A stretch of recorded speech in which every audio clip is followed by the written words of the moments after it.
ब्रह्मांड में फैला हुआ सारा अस्तित्व करुणामय है। अस्तित्व की रचना को पंचमहाभूत संभालते हैं।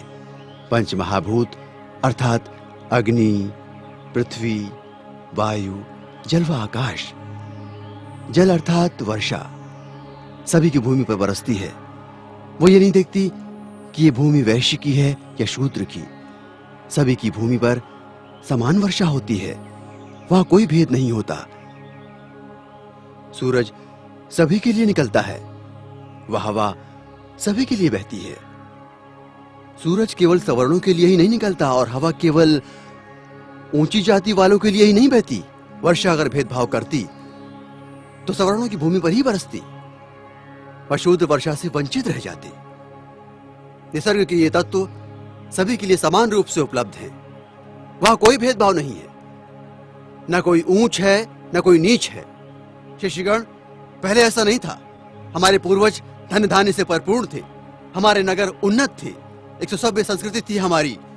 विदेशी क्रूर आर्यों ने आक्रमण कर हमारी नागरिक सभ्यता को नष्ट कर डाला, हजारों नर नारियों का वध कर डाला और अन्य लोगों को दास बनाकर अपनी वैदिक ब्राह्मणी सभ्यता की स्थापना की। मैं पूछता हूं, उनकी संस्कृति में क्या है? क्या है उनकी संस्कृति में? कुछ नहीं, सारी असमानता है। और इसीलिए हमें शिक्षित होकर उनकी पाखंडता को सारे लोगों के सामने लाना होगा और तभी हमारा जीवन सार्थक होगा।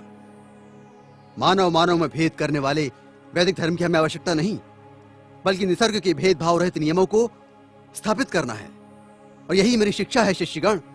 गांव गांव नगर नगर जाकर समानता की शिक्षा दो। जाति भेद की असमानता को समानता में परिवर्तित करो। प्रकृति कभी नहीं हारती, एक दिन तुम्हारी अवश्य विजय होगी। पृथ्वी पर जन्म लेने वाला हर व्यक्ति मृत्यु को प्राप्त होता है। जीवन का पूर्ण विराम है मृत्यु। मृत्यु सत्य है, इसीलिए तुम्हारा जीवन एक सपना है। ब्राह्मण हो, क्षत्रिय हो या शूद्र हो, सबके जीवन की अनिवार्य घटना है मृत्यु। मृत्यु तुम्हारे अहंकार को छीन लेती है। केवल एक मानव की तरह तुम जीते हो, वहां कोई भेद नहीं है।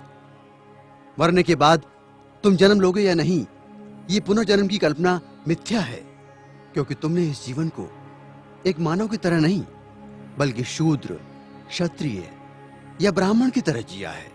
चातुर्य वर्ण व्यवस्था में जकड़े हुए तुम लोग स्वाभिमान के साथ नहीं जी रहे हो। तुम नीच रहकर मर भी गए तो तुम्हारे माथे पर लगा नीचता का कलंक मिट नहीं जाएगा।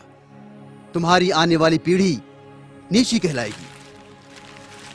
यही अमान्य प्रथा पीढ़ी दर पीढ़ी चलेगी। इसे समाप्त करो।